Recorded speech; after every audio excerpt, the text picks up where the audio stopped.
What's up guys? I hope you are doing well. I am Veer. Welcome to stellar family. तो कैसे हो दोस्तों? मैं आशा करता हूँ शानदार तरीके से आप लोग अपनी लाइफ को एंजॉय कर रहे हो, अपनी सेहत, फैमिली और पढ़ाई का ध्यान काफ़ी अच्छे से रख रहे हो। आज है संडे को थोड़ा सा फंडे बनाने के साथ में थोड़ा सा स्टडी डे भी बना लेते हैं और स्टार्ट करेंगे एक शानदार और इम्पोर्टेंट कोटेशन के साथ में। हर एक इंसान को अपनी लाइफ जो है वो आसान चाहिए, उसको कुछ करना ना पड़े, ऐसी लाइफ इंसान को चाहिए। जब मैं आप लोगों को आंसर राइटिंग देता हूं या फिर कल जैसे कि हर सैटरडे में निबंध लिखने के लिए देता हूं, तो कई सारे बच्चे के मेल आते हैं, मैसेज आते हैं, कमेंट आते हैं कि सर कोई ऐसा रास्ता बताओ जिससे आसानी से आंसर लिख सके। यानी कि हर एक इंसान आज की डेट में शॉर्टकट ढूंढना पसंद करता है। आप लोगों को पता है कि अगर एक बच्चा पैदा करना है तो 9 महीने उसको लग जाते हैं। कोई बोले कि यार एक बच्चा पैदा करना है, 2 महीने में बच्चा पैदा करके दे दो तक, तो क्या ये पॉसिबल हो पाएगा? अगर हो भी गया तो वो जीवित नहीं बचेगा। तो क्यों आप लोग ये बात नहीं समझते हैं? अब जब आपको ये चीजें लाइफ में इंप्लीमेंट करने की बात आती है, अगर राइटिंग आप लोगों को सीखनी है तो पूरा एक प्रोसीजर है जिसके ऊपर एक पूरी वीडियो बना रखी है मैंने कि कैसे आप लोगों को आंसर राइटिंग स्टार्ट करनी है, कैसे आप लोगों को निबंध स्टार्ट करना है।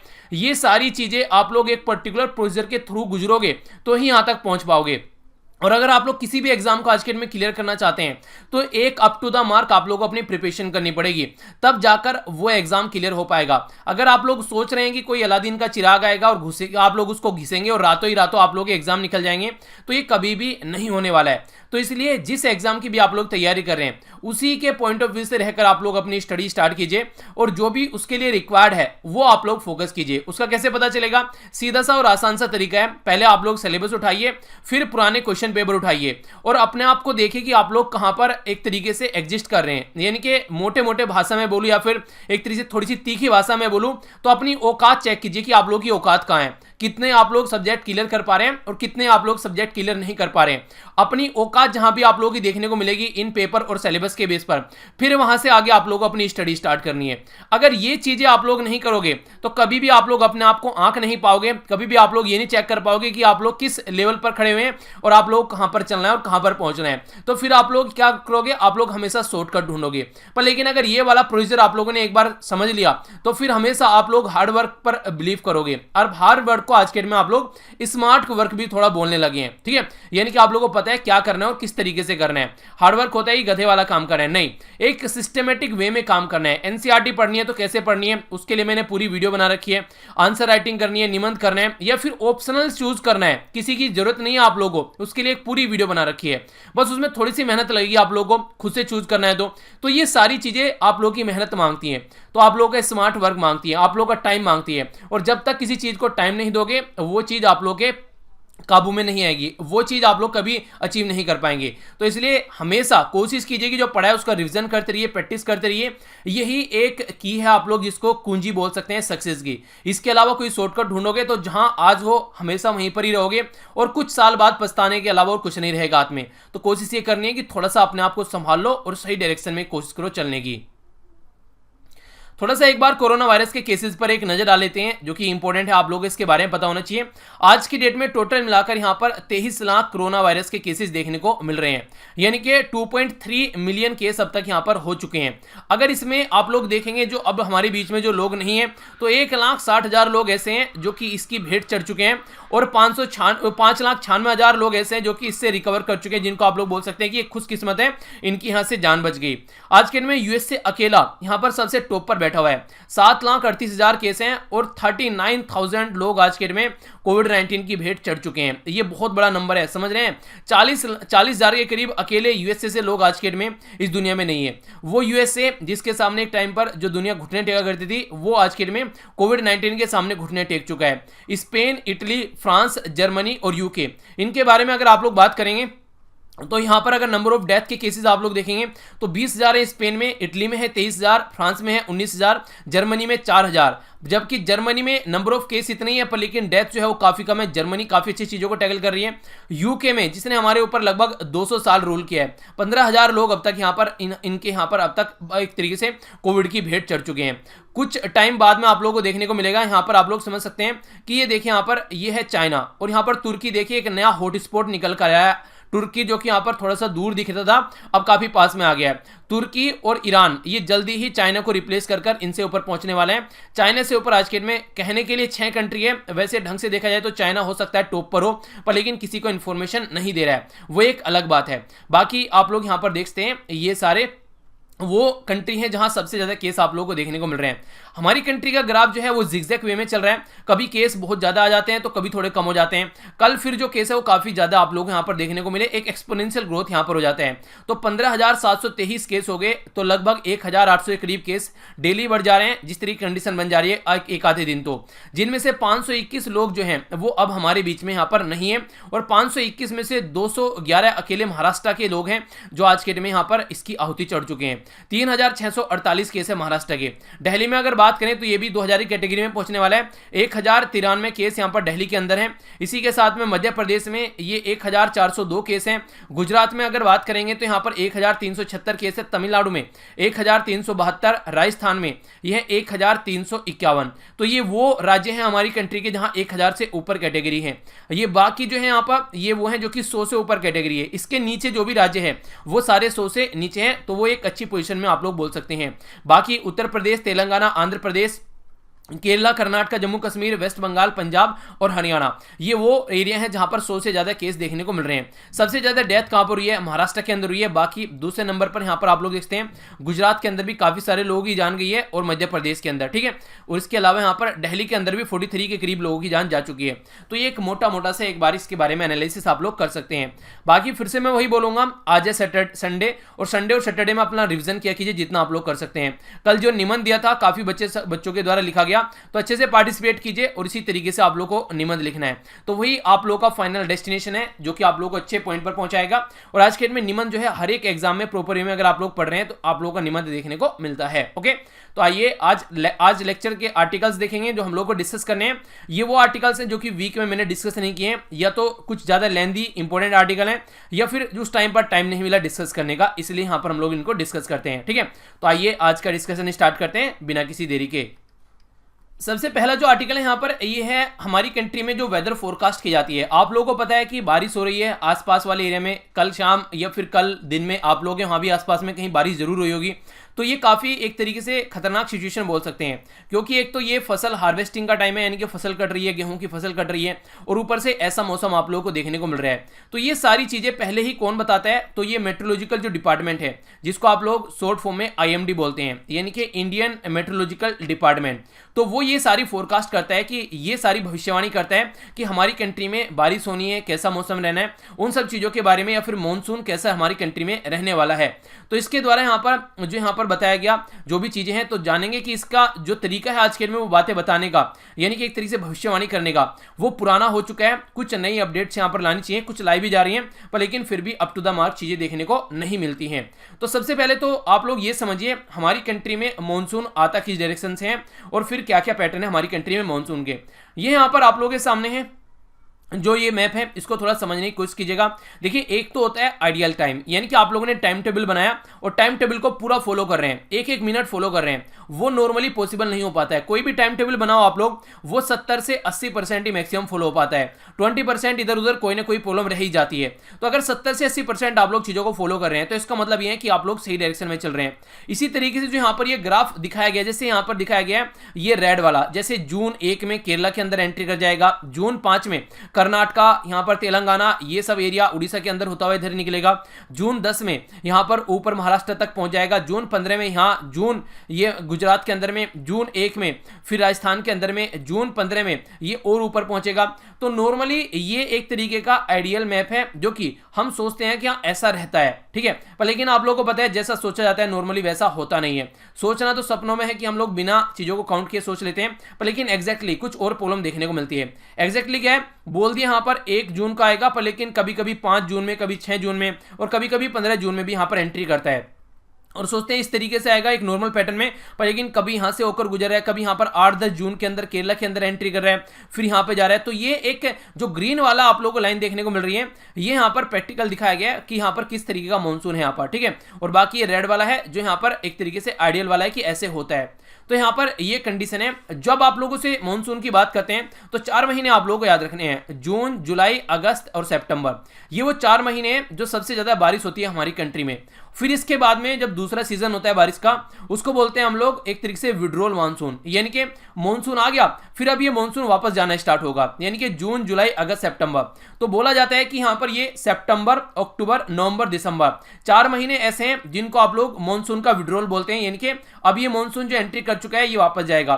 तो जाते हुए भी बारिश होती है और फिर आते हुए, खासकर अगर बात करते हैं तो हमारी कंट्री में साउथ इंडिया में तमिलनाडु के वाले एरिया में काफी लार्ज स्केल पर आप लोगों को बारिश देखने को मिलती है, बे ऑफ बंगाल वाले रीजन में। तो फिर यहां पर ये विड्रोवल ऑफ मानसून है। तो इसका भी टाइम याद रखेगा, सितंबर, अक्टूबर, नवंबर और दिसंबर। तो दिसंबर के महीने में यहां पर आप लोगों को पता होगा, एक बार जब यहां पर जो मेंस वगैरह आप लोगों का दिसंबर के महीने में होता था, तो उस टाइम पर कंडीशन क्या देखने को मिलती थी, ये सिचुएशन थी कि बहुत लार्ज स्केल पर बारिश हुई थी यहां पर तमिलनाडु में, और बोला गया था कि आप लोग इसको थोड़ा पोस्टपोन कर दीजिए, ठीक है। तो ये बातें बोली गई थी। तो यही कंडीशन यहां पर, इसके बारे में आप लोग आइडिया रखेगा। 4 महीने यहां पर है, जून, जुलाई, अगस्त, सितंबर, और यहां पर सितंबर, अक्टूबर, नवंबर, दिसंबर। तो ये रिट्रेटिंग मानसून वाले हैं। अगर थोड़ा सा आप लोगों में यहां पर बात करूं पहले इंडियन मेट्रोलॉजिकल डिपार्टमेंट के बारे में, तो ये क्वेश्चन कई बार आप लोगों के प्रीलिम्स से पूछ ले जाते हैं पर्टिकुलर बॉडी के बारे में। जैसे कि पूछ लेंगे ये इंडियन मेट्रोलॉजिकल डिपार्टमेंट आईएमडी किस मिनिस्ट्री के अंडर में आते हैं, तो ministry of earth and science के अंडर में आता है। इंपॉर्टेंट है, याद रखिएगा। काफी पुराना ऑफिस है हमारी कंट्री में, ये 1875 में इसको बनाया गया था, और आज की डेट में जो इसका हेडक्वार्टर है वो है दिल्ली के अंदर में। गवर्नमेंट ऑफ इंडिया की एक एजेंसी है। प्रिंसिपल ये रेस्पॉन्सिबल एजेंसी है मेट्रोलॉजिकल ऑब्जर्वेशन, वेदर फोरकास्टिंग और सिस्मोलॉजी, यानी कि अर्थक्वेक के बारे में जो चीजें बताती है, और इसी के साथ में वेदर फोरकास्टिंग करती है। इसका हेडक्वार्टर जो है वो दिल्ली में। बाकी अलग अलग एरिया में भी इसके कुछ ऑफिस है जिनका आप लोगों को पता होना चाहिए, क्वेश्चन डायरेक्ट बन जाता है। जैसे कि मणिपुर हो गया, सॉरी मुंबई हो गया, कोलकाता, नागपुर और पुणे। याद रखिएगा यहां पर चेन्नई नहीं है, ठीक है। कई बार कंफ्यूजन में आप लोग आ जाते हैं। तो मुंबई, दिल्ली, कोलकाता है, पर चेन्नई नहीं है, नागपुर और पुणे है उसकी जगह। तो इसलिए ये कई बार क्वेश्चन बन जाता है। बाकी क्या ये हमारी कंट्री के लिए ओनली वेदर फोरकास्ट करता है, तो ये ऑब्जर्वेशन स्टेशन इसने इंडिया और इसी के साथ में अंटार्कटिका वाले रीजन में भी आप लोग को देखने को मिलेंगे। यानी कि अगर आप लोग नीचे वाले पोर्शन में यहां पर आएंगे अंटार्कटिका वाले रीजन में, तो यहां का भी ऑब्जर्वेशन आप लोग को देखने को मिलेगा। इसी के साथ में यहां पर अगर बात करें मलक्का स्टेट में, बे ऑफ बंगाल में, अरेबियन सी में और पर्शियन गल्फ में, यानी कि हमारी कंट्री के साथ साथ में ये पर्टिकुलर रीजन, इस वाले रीजन की बात कर सकते हैं, ये वाले रीजन की बात कर सकते हैं, और इंडियन ओशन हो गया यहाँ पर। तो ये पर्टिकुलर इंडियन ओशन के आसपास वाले रीजन की वेदर फोरकास्ट करने का काम करता है। तो ऐसा नहीं कि हमारी ही कंट्री के लिए यहाँ पर ये वेदर फोरकास्ट करता है, तो ये आप लोग याद रखिएगा। बाकी आईएमडी जो है, ये यहाँ पर जो 6 रीजनल स्पेशलाइज्ड मेट्रोलॉजिकल जो सेंटर है वर्ल्ड मेट्रोलॉजिकल ऑर्गेनाइजेशन का, तो उसमें से एक यहाँ पर ये भी है, ठीक है। यानी कि जो 6 सेंटर हैं जो वर्ल्ड मेट्रोलॉजिकल डिपार्टमेंट के, जैसे हमारी कंट्री में आईएमडी है, ऐसे ही वर्ल्ड लेवल पर वर्ल्ड मेट्रोलॉजिकल डिपार्टमेंट है। तो उसमें से 6 सेंटर में से एक इंडिया का आईएमडी भी है यहाँ पर, जो पर्टिकुलर अच्छी फोरकास्ट करता है, ठीक है।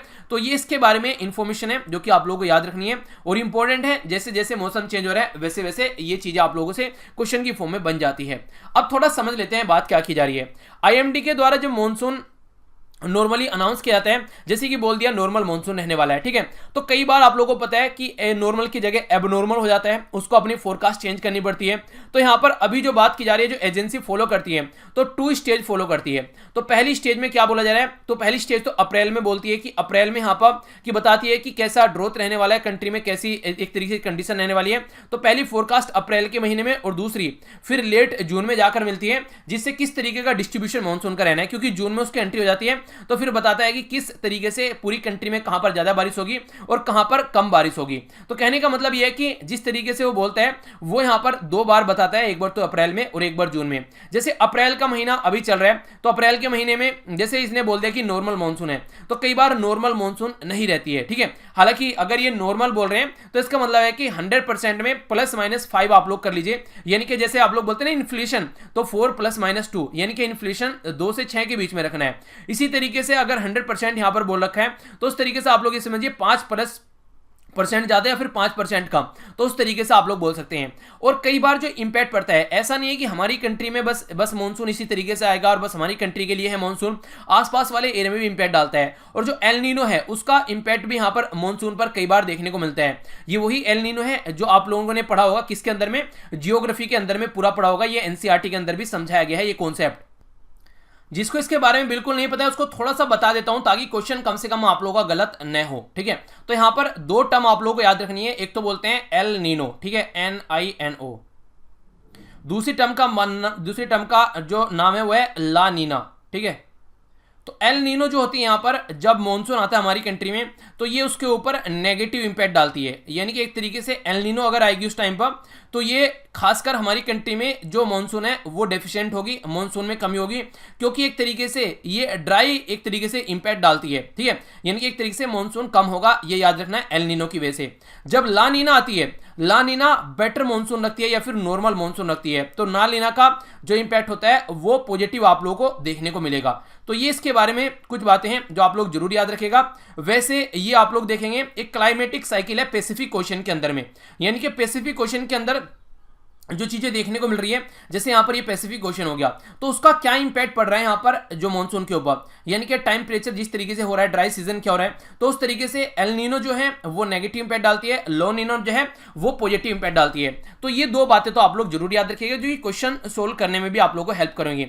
तो जो एल नीनो आती है तो जैसे प्रेडिक्ट किया मॉनसून, उसका शॉर्टफॉल आप लोगों को देखने को मिलेगा तो इस तरीके से। और कभी कभी ऐसा रहता है कि रिसीव करती है एक्सिस रेनफॉल, जो यहाँ पे ये कंडीशन भी आप लोगों को देखने को मिलती है। तो कहने का मतलब यहाँ पर यह कि दोनों ही तरीके से यहां पर कई बार जो चीजें हैं वो एक तरीके से जैसा फोरकास्ट किया गया वैसा देखने को नहीं मिलता है। अब जैसा मैंने आप लोगों को बताया, आप लोग ऐसे देखिए, आप लोगों ने टाइम टेबल बनाया, तो टाइम टेबल आप लोगों ने क्या बनाया कि हाँ मैं रूम में बैठा हुआ हूँ, 24 घंटे में से मुझे ये घंटे मिलेंगे पढ़ने के लिए और इस टाइम पर मैं पढ़ूंगा आराम से बैठकर। पर लेकिन हो सकता है उस टाइम पर किसी दोस्त का फोन आ गया, यार एक्सीडेंट हो गया, ब्लड की जरूरत पड़ रही है, या घर वालों का कोई अर्जेंट काम आ गया कि वहां पे चले जाओ, ये चीजें लेकर आनी है, घर में किसी की दवाई लेकर आनी है, ठीक है, या फिर कोई और प्रॉब्लम हो गई, जैसे वीडियो के बारे में बात करते हैं, कई बार इंटरनेट की प्रॉब्लम हो रही है, कई बार कोई बाहर जाना पड़ गया दवाई वगैरह लेने के लिए, या फिर कुछ और भी ऐसा काम पड़ गया जिसकी वजह से प्रॉब्लम है, कई बार सॉफ्टवेयर ने प्रॉब्लम कर दी। तो मैं वीडियो जब बनाने बैठता हूं तो माइंड में ये रहता है कि एकदम वीडियो बनाऊंगा अच्छे से, उसको अच्छी वीडियो बनाकर अपलोड करूंगा ताकि सब उसको अच्छे से एंजॉय कर सकें। पर लेकिन प्लान जो रहता है उसमें कोई ना कोई प्रॉब्लम आती है, इसीलिए थोड़ा सा हम लोग को मार्जिन लेकर चलना चाहिए, ठीक है। तो इसी के चलते यहां पर जैसे कि इंडियन ओशन में अगर कोई चीजें चल रही हैं तो कई बार पैसिफिक ओशन में जैसे एल नीनो ला नीनो का इंपैक्ट पड़ता है तो उसका इंपैक्ट यहां पर आप लोगों को देखने को मिलेगा। तो इसी के चलते रिसेंटली अभी दो चेंज किए गए इसी साल से, एक तो रिड्यूस कर दिया जो नॉर्मल जो रेनफॉल की डेफिनेशन थी 1 सेंटीमीटर, 1 सेंटीमीटर यानी कि 88 उसको कर दिया गया है, ठीक है। तो एक तो यह है नॉर्मल जो डेफिनेशन है रेनफॉल की वो यहां पर एक तरीके से रिड्यूस कर दी गई है 1 सेंटीमीटर। पहले यहां पर 89 थी, अब इसको 88 कर दिया गया है, यानी कि अब नॉर्मल जो मॉनसून होगा वो 88 पे बोला जाएगा।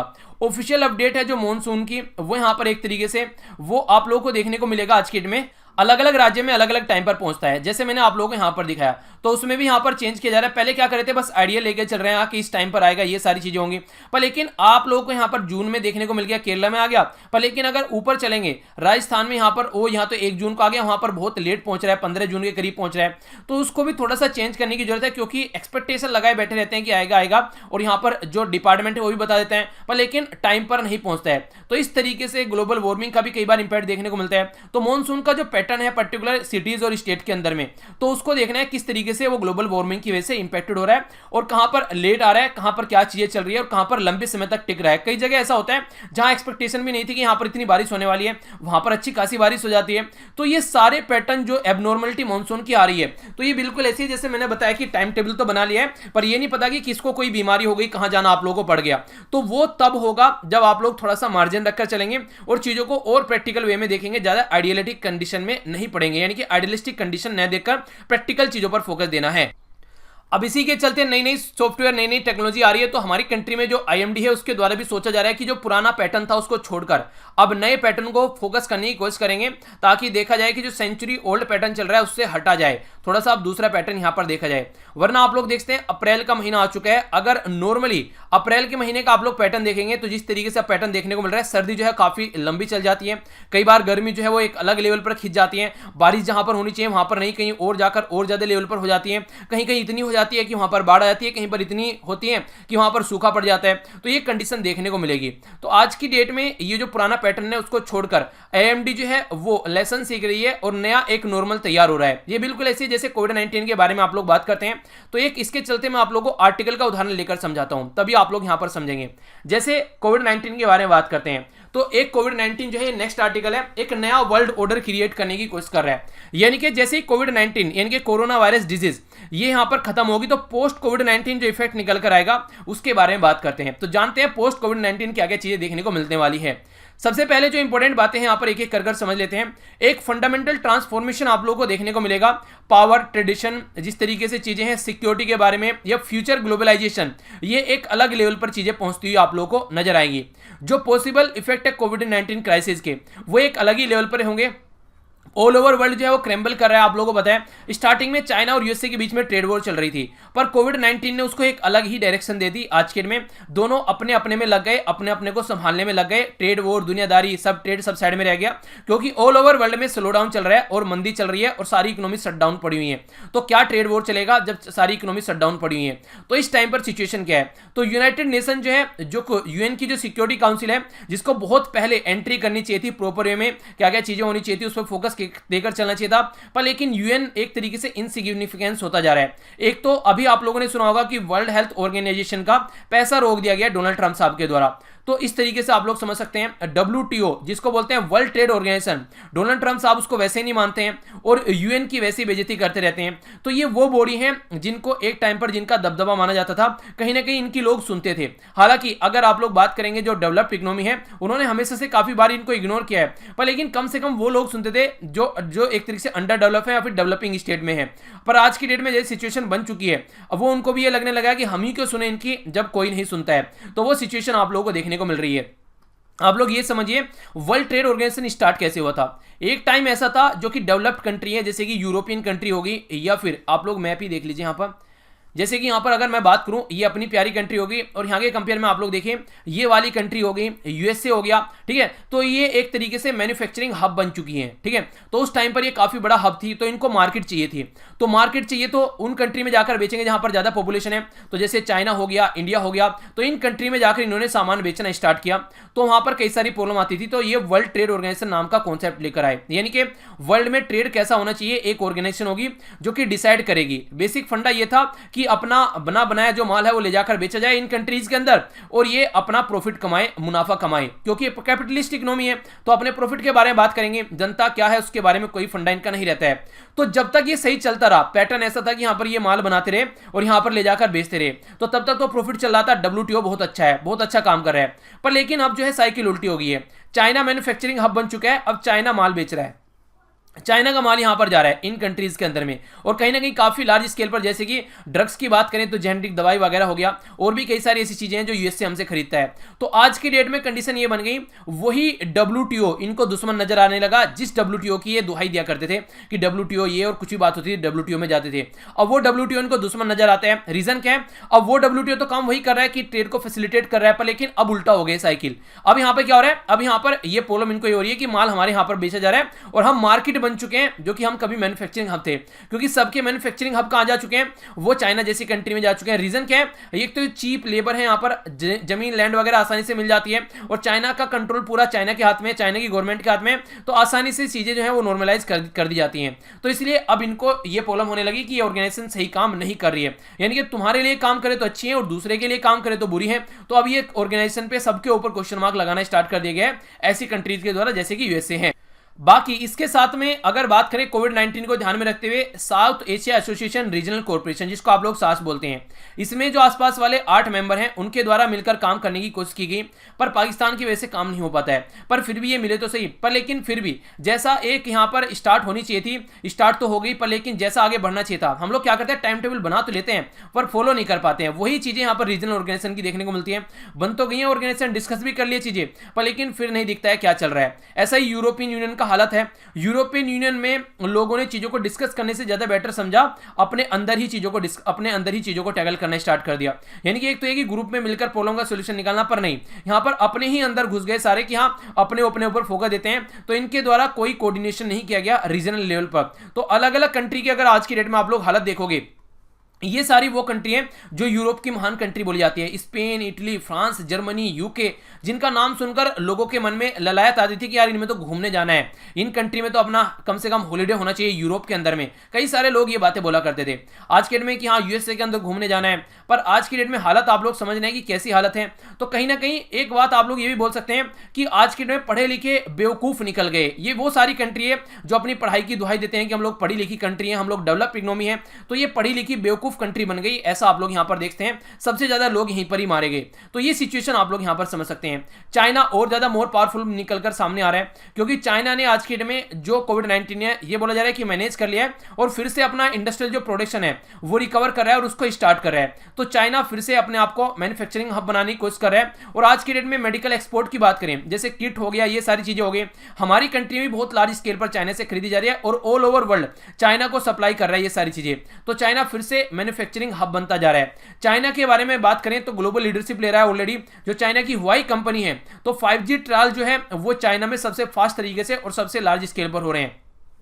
इसी के चलते सबसे बड़ी बात ये भी है, 5G कंपनी जो है चाइना के जो फॉर्मर मिलिट्री लीडर हैं उनकी ये कंपनी है जो कि गवर्नमेंट की साइड से पूरी सपोर्ट मिलती है। इसीलिए यूएसए ने इसको बैन किया था, बोला गया था कि हमारी सिक्योरिटी के लिए खतरा है। अगर आगे बात करें यहाँ पर बेल्ट और रोड इनिशिएटिव, वो ऑलरेडी ऑल ओवर वर्ल्ड को यहाँ पर कनेक्ट करने की कोशिश कर रहा है, तो उसके बारे में आप लोग जानती हैं। तो चाइना फिर से मोर पावरफुल होकर सामने आ रहा है और यूएसए ऑलरेडी घुटने टेक रहा है, क्योंकि आप लोगों को पता है यूएसए की हालत कैसी हो चुकी है आज के में कोविड-19 के चलते, और वैसे भी कुछ हालत तो डोनाल्ड ट्रंप ऑलरेडी बिगाड़ चुके हैं।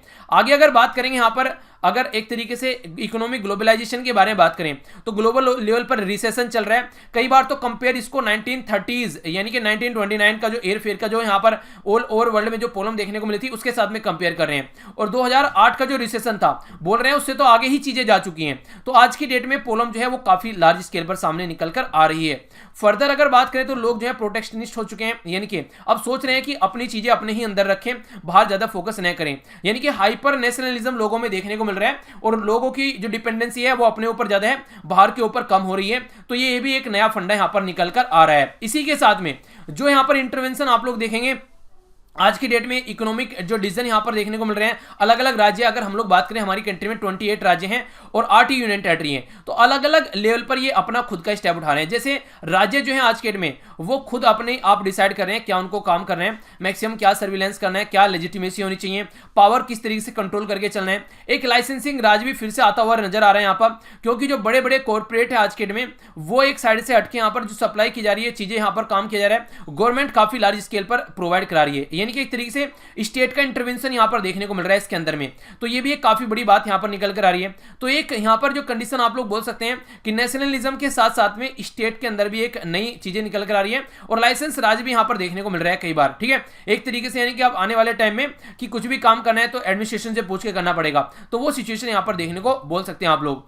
फर्स्ट रेस्पॉन्स जो है मैंने, अगर आप लोग बात करें जो वेस्टर्न स्टेट है खासकर सदर्न एरिया में अगर आप लोग बात करेंगे, या फिर कर्नाटक हो गया, महाराष्ट्र हो गया, केरला हो गया, ये वाले जो राज्य हैं यहाँ पर ये काफी लार्ज स्केल पर यहाँ पर चीजें देखने को मिली और पूरा फोकस इनका ज्यादातर जो रहा ना वो अपनी मार्केट के ऊपर, इकोनॉमी के ऊपर रहा, लोगों के ऊपर बाद में फोकस आना स्टार्ट हुआ, यानी कि इंसानों से ज्यादा यहाँ पर अपनी मार्केट का फोकस दिया गया। तो नया एज बोल रहे हैं यहाँ पर, जो भी रेसिज्म भी देखने को मिल सकते हैं। जिन लोगों को कोविड-19 की बीमारी हो चुकी है अब उनसे लोग जो है एक तरीके से कोशिश करेंगे कि दूरी बनाकर रखें, और इसी के साथ में जो कंट्री है वो अपने ऊपर फोकस करेगी, नई नई पॉलिसी निकल कर आएगी। लोग जो है माइग्रेट कर रहे हैं, बहुत सारे लोग रिफ्यूजी बन रहे हैं। तो आने वाले टाइम में बहुत बड़ा ड्रास्टिक चेंज आने वाला है और हो सकता है कि वो एक तरीके का डिजास्टर भी देखने को मिले वर्ल्ड की इकोनॉमी को, क्योंकि हर एक कंट्री अपने ऊपर फोकस करेगी। तो जिस तरीके से ग्लोबलाइज्ड वर्ल्ड में हम लोग कनेक्टेड थे फिर से ऐसे कनेक्ट नहीं हो पाएंगे। और एक और इसका कॉन्सिक्वेंस देखने को मिल सकता है, आखिर ग्लोबलाइज्ड वर्ल्ड बनाया क्यों था? एक बार वर्ल्ड वार हो गया, फिर एक तरीके से फिर से वर्ल्ड वार हो गया, तो पहली को वर्ल्ड वार जो पहले होता उसको फर्स्ट बोल दिया और फिर दूसरी वाली को सेकंड बोल दिया। तो उस टाइम पर ये चीजें समझ में आ गई कि लोग एक दूसरे के साथ में लड़ क्यों रहे इतनी आसानी से और इतना ज्यादा एक तरीके से फ्रीक्वेंटली ये चीजें क्यों देखने को मिल रही है। उसका सीधा सीधा मतलब यहां पर यह था कि आदमी एक तरीके से उसी लोग को एक तरीके से नुकसान पहुंच सकता है जिससे कि उसको कोई नुकसान ना हो। चाइना और यूएसए के बीच में ट्रेड वॉर चल रही थी, फिर भी वो एक लिमिट तक ही ट्रेड वॉर रख सकते थे, इससे फालतू नहीं कर सकते थे। रीजन क्या है? दोनों के हित जो थे बहुत लार्ज स्केल पर जुड़े हुए थे और एक दूसरे को इससे ज्यादा नुकसान नहीं पहुंचा सकते थे। तो मतलब क्या है कि बंधे हुए हैं। आज की डेट में अगर कोविड-19 के बाद में एक दूसरे से अलग हो जा रहे हैं कंप्लीट, तो उनको जरा सा टाइम लगेगा एक दूसरे को बर्बाद करने में। वो सोचेंगे कि बर्बाद कर दो क्योंकि हमारे ऊपर कोई इंपैक्ट इसका नहीं पड़ने वाला है। तो उसकी वजह से हो सकता है आने वाले टाइम में वर्ल्ड वॉर 3 होने के चांस बड़ी आसान हो जाएंगे अगर ऐसी सिचुएशन चलती रही जैसी चल रही है आज के डेट में। यानी कि कहने का मतलब ये है कि और आसान हो जाएगा अगर ग्लोबलाइजेशन वाला जो फंडा है वो थोड़ा कम हो जाएगा, यानी कि ग्लोबलाइज्ड वर्ल्ड जो है वो कम होगा, तो ऐसे चांस बढ़ जाएंगे जैसा आप लोग पास्ट की हिस्ट्री अगर उठाकर देखेंगे तब हुआ करता था। तो ये एक नया ही पैटर्न यहां पर देखने को मिलेगा।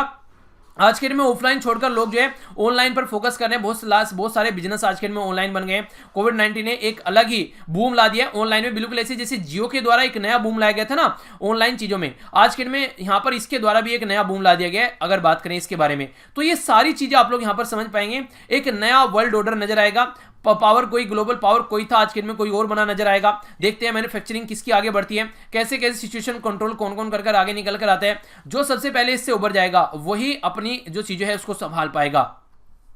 तो यही चीजें यहां पर बोलने की कोशिश की जा रही है। आपका क्या मानना है इसके बारे में? आप लोगों को क्या लग रहा है कि वर्ल्ड कैसे चेंज होगा, यस या फिर नो जैसे बोला है, या फिर आप लोगों को कोई सुझाव हो, सजेशन हो, आप लोग क्या सोच रहे हैं इसके बारे में, तो वो भी आप लोग जरूर बताइएगा। बाकी पीडीएफ सारी यहां से डाउनलोड कर लीजिएगा, सारी पीडीएफ यहां पे प्रोवाइड करा दूंगा। और मिलता हूं नेक्स्ट लेक्चर में। इसी तरीके से एंजॉय करते रहिए।